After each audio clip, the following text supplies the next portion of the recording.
দেখছেন কলকাতা টিভি, ভাস্বতী রয়েছে আপনাদের সঙ্গে। শুরু করছি সংবাদ সারাদিন। লালবাজারে মধ্যরাত পর্যন্ত জিজ্ঞাসাবাদ পড়ুয়াদের। 7 জন পড়ুয়াকে জিজ্ঞাসাবাদ শুরু হলেও 3 জনকে মাঝে ছেড়ে দেওয়া হয়।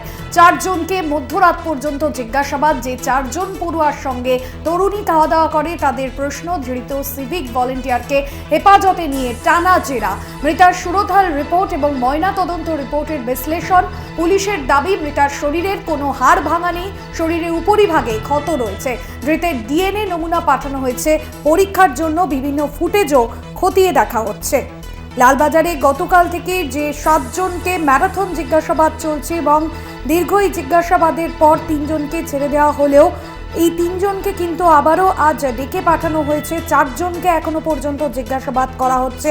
আরজিকর কাণ্ডে ঘটনার দিন যারা অন ডিউটিতে ছিলেন তাদের প্রত্যেককেই চলছে ম্যারাথন জিজ্ঞাসাবাদ। এই 7 জনের মধ্যে নিহত তরুণীর সঙ্গে রাতে যারা খাবার খেয়েছিলেন তাদেরকেও জিজ্ঞাসাবাদ করা হয়। রিয়া মাঝি আমাদের প্রতিনিধি রয়েছেন ফোন লাইনে। রিয়া, এখনো পর্যন্ত এই জিজ্ঞাসাবাদের সূত্র ধরে পুলিশের হাতে কি কি তথ্য উঠে আসছে? ও শ্যামলিদি বলছি,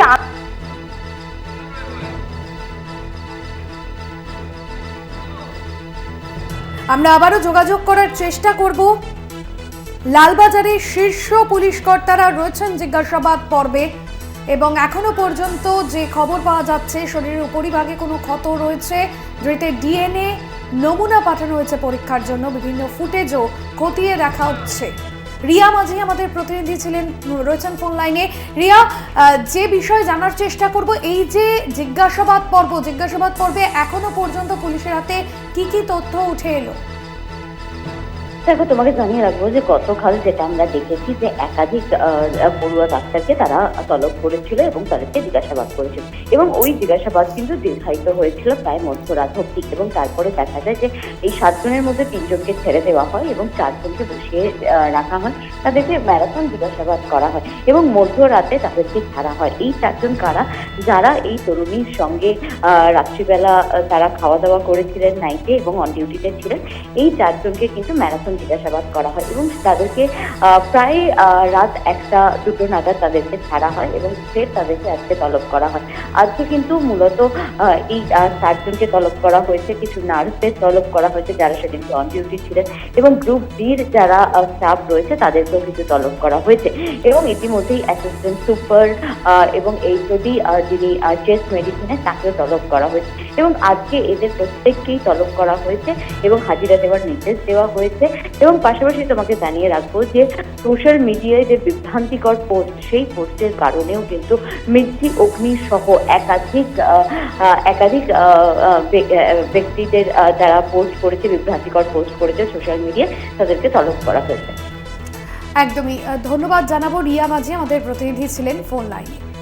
ধৃতের ডিএনএ নমুনা পাঠানো হয়েছে পরীক্ষার জন্য। অন্যদিকে বিভিন্ন ফুটেজ খতিয়ে দেখা হচ্ছে। ধৃত একা ছিলেন নাকি তার সঙ্গে অন্য কেউ ছিল তাও জানার চেষ্টা চলছে। তরুণীর গোপনাঙ্গ থেকে পাওয়া ফ্লুইডও পরীক্ষার জন্য পাঠানো হয়েছে। যদিও এই জিজ্ঞাসাবাদ পর্বে 3 জনকে মাঝে ছেড়ে দেওয়া হয়েছে, তবে আজ আবারও 4 জনকে জিজ্ঞাসাবাদ করা হবে এবং সেই মতো তাদেরকে তলবও করা হয়েছে এমনটাই জানা যাচ্ছে এবং গভীর রাত পর্যন্ত এই জিজ্ঞাসাবাদ পর্ব চলে। যাদের সঙ্গে মূলত ওই তরুণী খাওয়া দাওয়া করেছিল ওই ঘটনার দিন রাতে, সেই 4 জনকেও জিজ্ঞাসাবাদ করা হয় এমনটাই জানা যাচ্ছে পুলিশ সূত্রে। অন্যদিকে যে 4 জনকে জিজ্ঞাসাবাদে একাধিক তথ্য এখনো পর্যন্ত সামনে আসছে। যারা রাতের খাবার খেয়েছিলেন তাদের সঙ্গে, অর্থাৎ একজন ইন্টার্ন, একজন হাউস স্টাফ, 2 জন চেস্ট মেডিসিন বিভাগের প্রথম বর্ষের ছাত্রী ছিলেন। এমনকি রাত 3টের সময় যে 2 জন ঘুমানোর জন্য ডেকেছিলেন তাদের থেকেও পুরো সময়ের ঘটনা জানার চেষ্টা চলছে।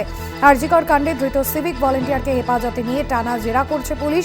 একই সঙ্গে মৃতার সুরতহাল রিপোর্ট এবং ময়নাতদন্ত রিপোর্টের বিশ্লেষণ চলছে, যা থেকে প্রাথমিকভাবে পুলিশ দাবি করছে মৃতার শরীরের কোনো হাড় ভাঙা নেই, যদিও শরীরের উপরিভাগে ক্ষত রয়েছে।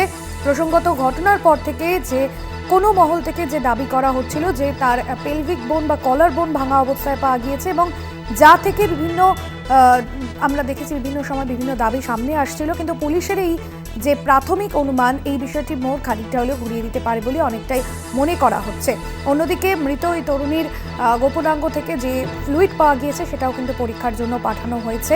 অন্যদিকে এই বিষয়ে কিন্তু রহস্য ঘনীভূত হচ্ছে যে এই ঘটনা ঘটানোর সময় একা সঞ্জয় রায় ছিলেন নাকি তার সঙ্গে আরও অন্য কেউ ছিল, সেই বিষয়টাও কিন্তু খতিয়ে দেখা হচ্ছে।